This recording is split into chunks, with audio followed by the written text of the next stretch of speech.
Good morning guys, welcome to my new blog. আজ ঘুম থেকে উঠে ফ্রেশ হলাম। আজকে রাতে আমার একটা পিকনিক ছিল, সেটাও আজ তোমাদের সঙ্গে শেয়ার করব।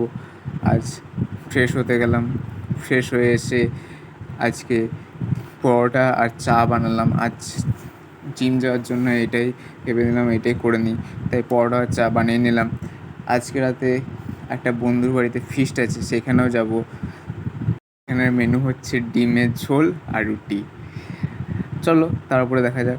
তারপরে গেছিলাম জিম করতে। জিম করে এসে আজকে ব্রেকফাস্ট করলাম।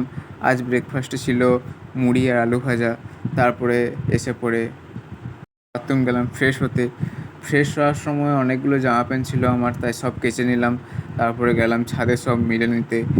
মিলে এসে পড়ে আজ দুপুরে লাঞ্চ করলাম। আজ দুপুরে লাঞ্চে ছিল ভাত, মাছের ঝোল, ডাল আর পটল তরকারি। এই যে রাতের পিকনিকের